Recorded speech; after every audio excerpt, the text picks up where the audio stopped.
3, 2, 1, go. Oh. Mm-hmm. And a little enjoyment of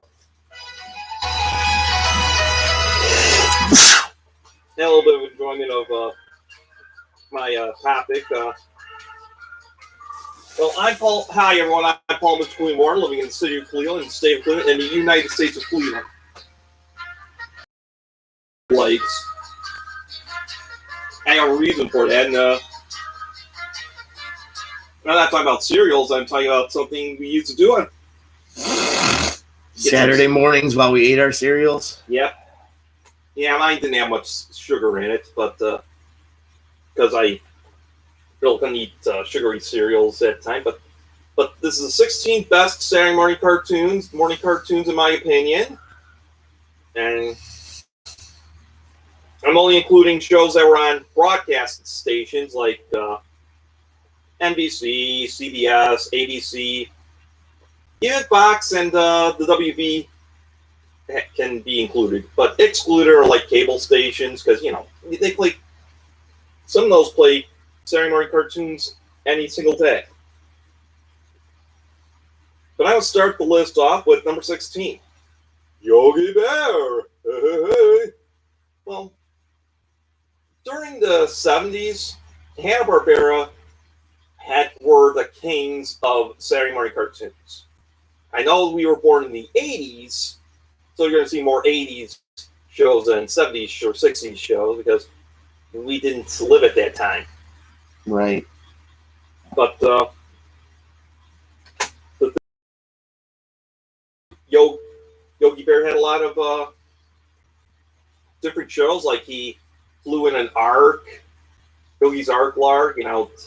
This came around when we were starting to get a little more environmentally friendly. Eepa, Eepa. Yeah, and then there's Yogi's Space Race, and I think the best spin-off of the bunch with Yogi and his friends, I'm gonna have to go with Laugh Olympics, because they use the golden blazers like Howard Cosell would wear, and sadly John Lennon has been shot, folks. And actually, one of them was Mildew Wolf. Yeah, hi, I'm Mildew. Yes, voiced by Paul Lynde. Wait, and that was during Yogi Bear? Yeah, because Yogi Bear had all those shows. Oh, okay. And even it was a spinoff of Huckleberry Hound. Right. My name's Huckleberry Hound. You can call me Huckleberry Hound. Oh, for some reason, think of it as Forrest Gump. Yeah, I know. We've been talking about this a lot lately. Okay, number 15, the Beatles. Yeah, the Beatles had a show in the 60s on Saturday morning. Our grandma would never let my mom watch it. She was like, let's watch these four mop-top head people. But Helen's grandmother, our mom's grandma, our great-grandma, yeah, she let her watch the Beatles. Oh, that's pretty cool. And it was not voiced by the Beatles, of course. Yeah, they had different voice actors. But there was actually a controversial one where it's which canceled the anime show, where it's like, okay, we're gonna fight Jesus. He does saying we're gonna be more popular than he. I don't think that happened, Paul. I know. Don't do that to John. But actually, it would lead to Yellow Submarine, the movie. Yeah. So, yeah. I'd like to find that on DVD or something, because that looks awesome. Right. Number 14, The Charlie Brown and Snoopy Show. Now, we did not watch this when it came out in the 80s, but the Disney Channel used to replay The Charlie Brown and Snoopy Show a lot. And until a few years back, I didn't realize it was a Saturday morning cartoon. Mm-hmm.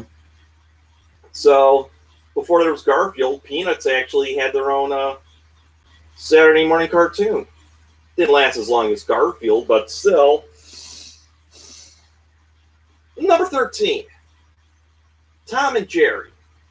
And that's definitely one of your favorites. We used to watch that on Saturday and Sunday mornings as well because it was on the ABC's Cleveland's ABC affiliate, Channel 5, and they show like from Tom and Jerry from the 40s to the 80s, the time when Tom and Jerry, like the Tom and Jerry show, which was from mid 70s, which they become buddies, Right. and then in the 80s where they go back to the old-fashioned slapstick humor. And actually, the one from the early 80s actually was done by Filmation as well. Same people that gave you He-Man. I have the power. I crap my pants. Okay. Number 12, Captain Ed. I do remember watching this in the late 80s. It was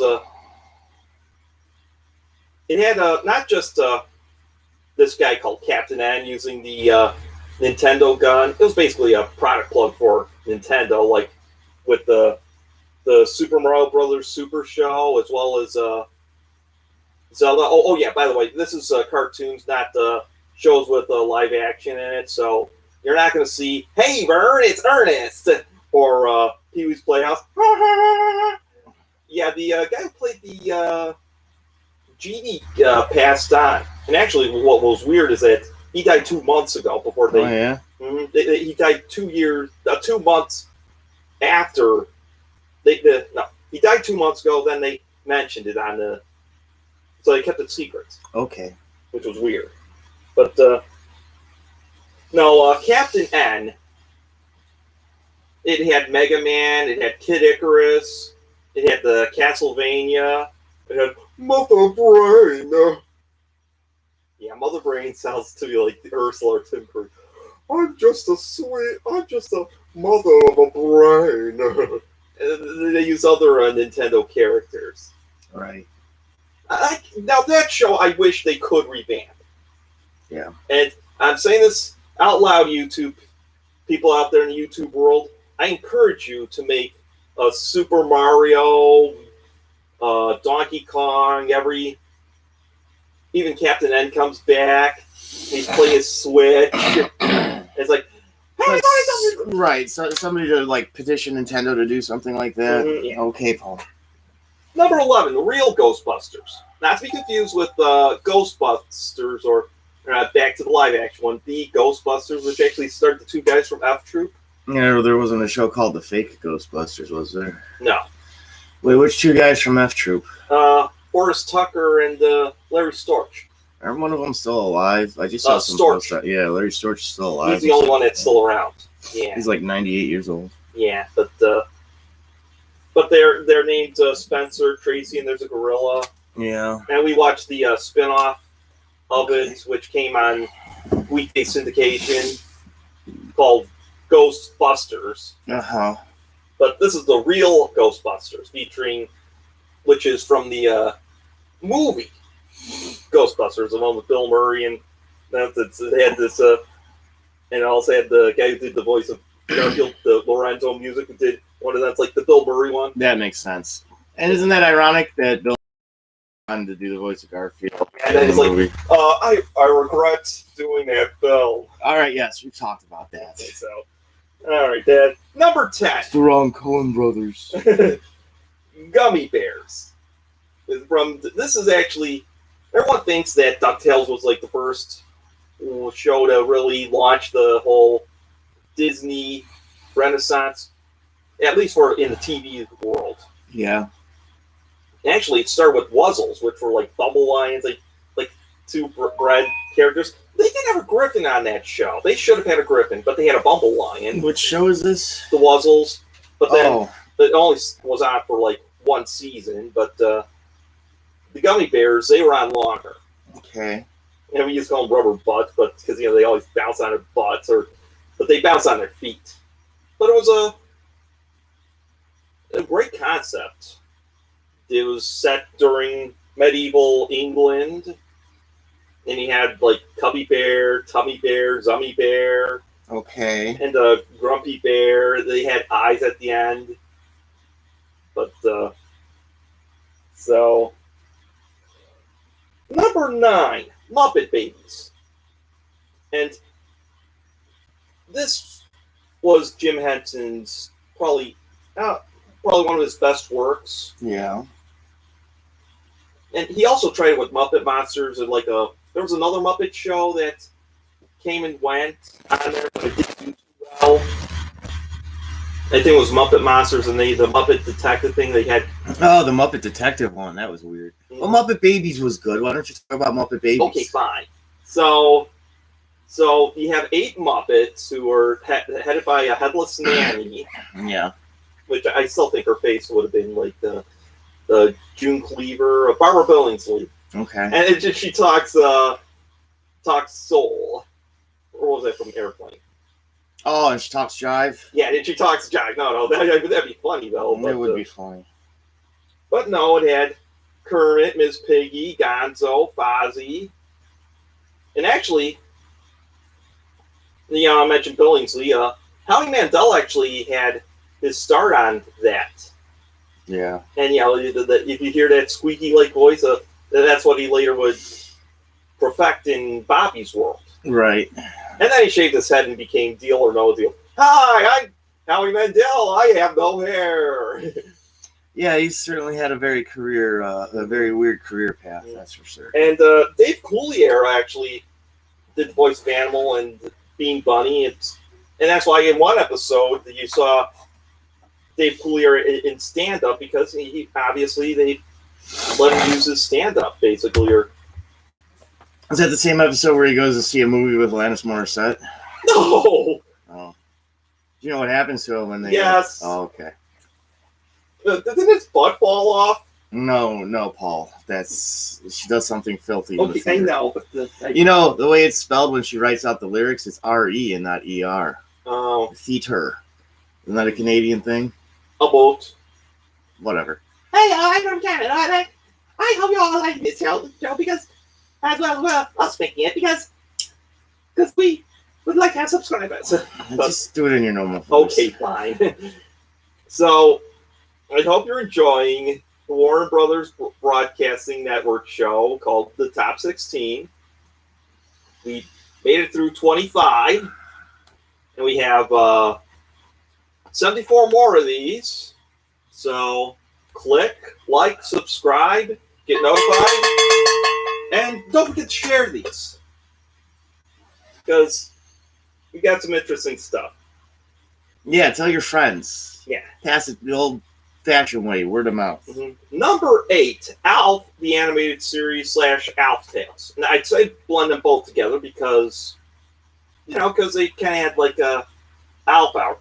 And I'm Alf. I like cats. I want to eat a cat now. Woo, woo, oh boy, oh boy, oh boy, oh boy. And then he says something prejudice because, no, that's not what happened. But Kramer. But yeah. So, no, the animated series was actually kind of a prequel to what happened on the live action show.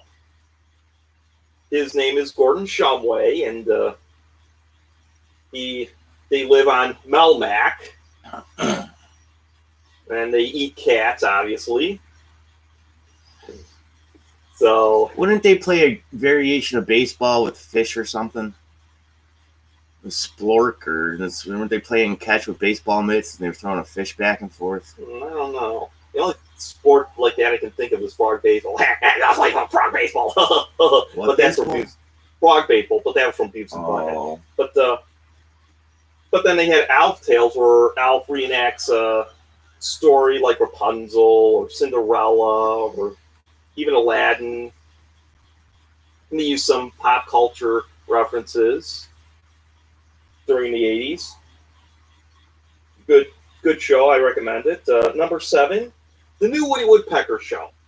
This came during the tail end of Saturday morning cartoons because at the time, it was Saturday morning cartoons were starting to fade away, and then because cable and all these ladies like, there's too much violence, we can't commercial.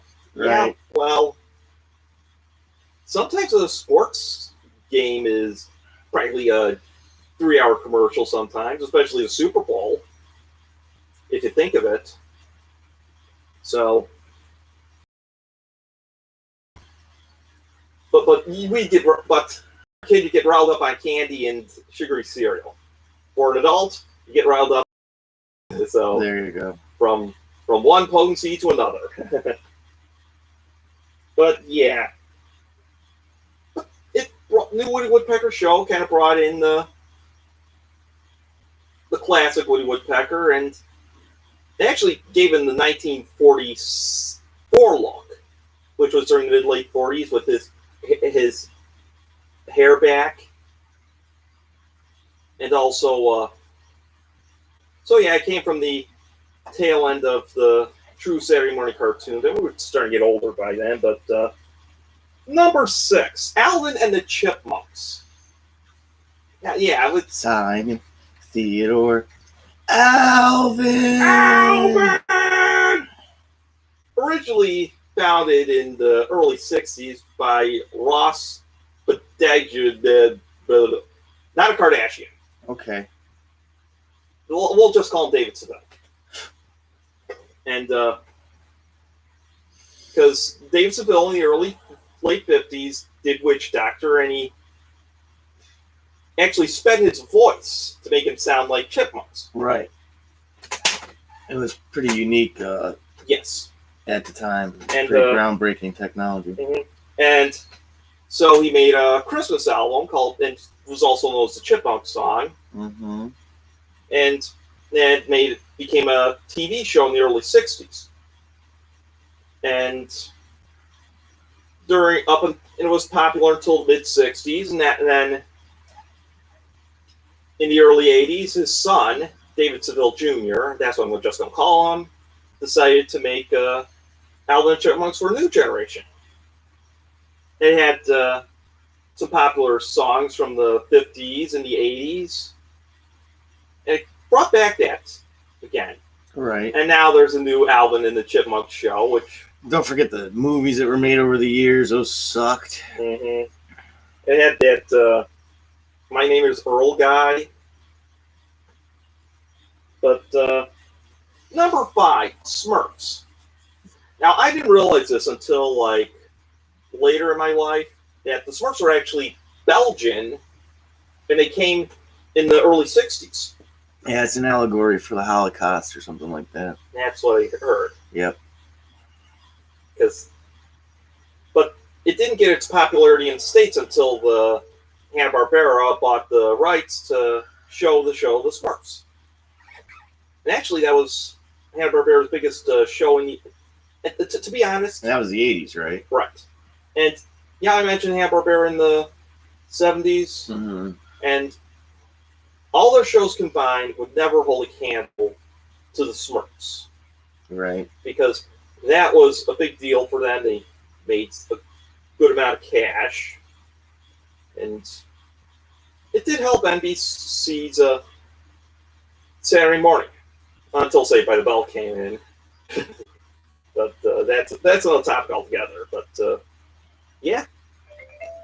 Smurfs. Number 4. Animaniacs / Pinky and the Brain. Because Animaniacs came in the mid-90s. They not only were a weekday afternoon cartoon, but also Saturday morning as well. Mm-hmm. Unlike unlike Tiny Toons, which was just weekday afternoons, basically. That's why I didn't include it. Or I didn't include most of the Disney afternoon cartoons because some of them were during the afternoon. But I might make a TV Caesar special, which is coming soon as well. I might do that tomorrow, where I talk about afternoon and what have you. Yeah. Because it's television. Mm-hmm. And same as TJF. But, yeah. And this came around by the tail end of the best moments of Saturday morning. Right. Because it was Kids WB that actually helped the show be a Saturday morning success, as well as Pinky and the Brain. Right. So, Brain, you want to do tomorrow night? Same thing we do every night, Pinky. Try to take over the world. But yeah. Number 3, Sonic the Hedgehog. Yeah, but which Sonic the Hedgehog? Sonic Saturday, yeah. Right, because they had the Friday night one, right? The weekday. Oh, that was a weekday one? Yeah, Okay, weekday. which obviously wouldn't be eligible for the list. So It's the name called of Adventures of Sonic the Hedgehog. that one's called Adventures of Sonic. Mhm, This yeah. one's just called Sonic AM. It's Sonic Saturday, yeah. Okay. It's abbreviated because of the whole thing. Right. Both have Julia White. Yeah. Yes. That was Am cool. I cool or what? It's like he became Stefan. Right. He used the Stefan voice. Which is closer to just his regular voice. Mhm. Well, his regular voice kind of in between. Yeah, and you know, you still had Tails, which wasn't had much of a had a smaller role in it, but this was the one with all the other characters, Yeah, right? with That's Sally why it was Acorn. cool, right? and I still like those characters. Yeah. I really encourage Buddy the Rabbit, Yeah. the Frenchy guy, that walrus. I met one to collect it. Yeah, that's right. The gay That French one. guy, the mentally handicapped walrus. Yeah, it was a cool show. So, but yeah, I do wish that the Sega would try to have these characters on the video games, because they're not really included in the video games. Right. The Freedom Fighters, they should. And Sally Acorn does have a cult following. No, that's a little weird thing though. Furry type thing. But, People find her sexual. Although that's not the only thing. Kids like her too. I like That's her. a lot. That's a lot. Yeah, you like her. That's in between. So, number 2, the Bugs Bunny and Tweety show. That show's actually perhaps the longest Saturday morning. Bugs and Tweety, huh? That's what they called it? Yeah, and that one lasted for around 40 years, because that was one that actually was one of the few shows they started to replay, What, back in the 50s or 60s? but back in the 50s and 60s, Oh, that's pretty cool. because that's how it And it lasted all the way throughout the 90s? up until 2000. Wow. Then it moved to Cartoon Network. And this is one thing I do. If I made a list of 16 reasons why Disney rocks, which might be a difficult list right now, but one thing I will say is they actually were kind of, I don't know how to say this, but very welcome to other studios, basically, sometimes. Yeah. Because, you know, that's the company that gave us Roger Rabbit, and that was the only show on one Saturday morning that was not a Disney show. Right. One Saturday. So Bugs Bunny Tweety show. The only problem I had was they edited some of the cartoons, but again, I have so many honorable mentions. One of them is Hammer Man. Hammer Man! Hammer Man! Can't touch me, Hammer Man! Hammer is probably one of the worst, or if not the worst. No, I think Clutch Cargo is the worst. Clutch Cargo is definitely the worst. Yeah. But you liked Hammerman. Yeah. Didn't they only do a few episodes, though? Yeah, and there Always was has also some lame ending to one with the WWE characters. Hey, rock and roll WrestleMania! Crush butt! That was the late 80s, right? Mid The 80s. mid 80s, okay. Yeah, that's an honorable mention. Freakazoid. Oh, yeah, Freakazoid. I didn't realize Freakazoid was Saturday mornings. I thought that was all Yeah. week long. Saturday morning. Okay. Also, there was like Rocky Bullwinkle No, I love reruns. Rocky. They've also done other reruns and revamps of shows. Yeah. Hit or miss. Usually, a Saturday morning cartoon just lasts for 1 or 2 seasons, Right. and like there's also some, and like most Hanna-Barbera, like Huckleberry Hound, Top Cat, they all got replayed on Saturday mornings. Another few honorable mentions. Snorks. Ah, the Snorts. They're all those Jim Carrey shows. Yeah, there was The Mask. He had an Ace Ventura cartoon. There was Dumb a and Dumb and Dumber. Dumber cartoon. Mhm, Yeah. but There was a Clerks cartoon.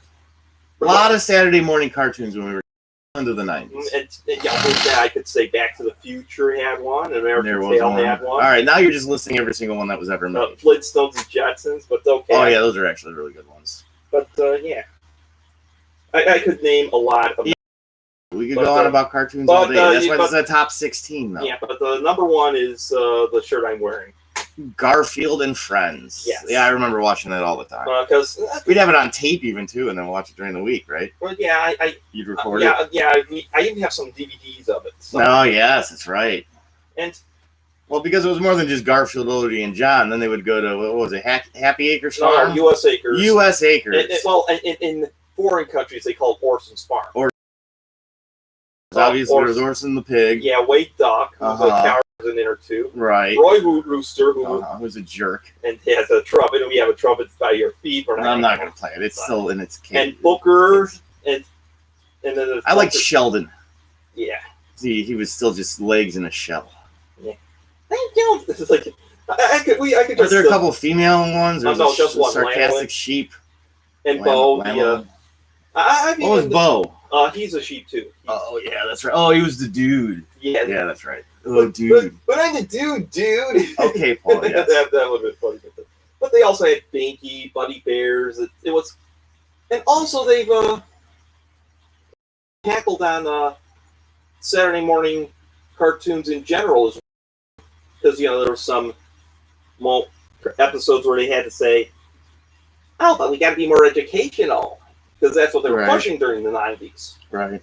And I don't mind having that kind of stuff for that if you do it well. But there's this company who just does EI, and it's like, Mom, can I go outside? Kind of thing. Because that's how it was. But, yeah, that's recommended. It's, and actually, to be truthful, that was one of the few Saturday morning cartoons out there that actually lasted longer than 2 years. It lasted 7, which is actually pinnacle, and it's one of those rare moments. Right. And that's what I kind of liked about the 80s and 90s cartoons at the time, because even by then, because like I mentioned, all those Saturday morning cartoons, the animation got better. Right. So, but one day I'm going to have a top 16 reasons why Saturday morning cartoons kind of faded. They're kind of reviving it on me, but I don't know how long it'll last. But yeah. Well, it's time to wrap it up. Coming up next week is since it's going to be July, and there's a thing called Christmas in July, because either Jesus was born on around July or something like that, and because in America, when you're halfway to Christmas time, you start getting all antsy for all those good feelings that you pretend to have during the Christmas season. It's not like 3 months of Christmas isn't enough already. You got to have a couple in summertime too. I won't be surprised one day all the stores will start putting Christmas stuff out in July. Yeah, up front, like with the patio stuff, the back to school stuff. Right, that'd be funny. No, patio and back to school stuff will be up in March. Yeah, and the Halloween stuff. Well, Halloween stuff will be and April. pumpkin spice. You get all that pumpkin spice. Gotta have pumpkin or spice. Apple spice. I prefer apple spice. I like sporty spice the most. I prefer scary spice, but yeah, that's the thing you're into. But okay, but this is so next week I'm gonna mention the 16 reasons why Christmas eats, and sometimes it does eat. All right, 16 reasons why Christmas eats. Look forward to that next time. Yeah, I'm Paul, Mr. Cleveland Warren, living in the city of Cleveland, in the state of Cleveland, and the United States of Cleveland. Signing off. All right, and we are clear.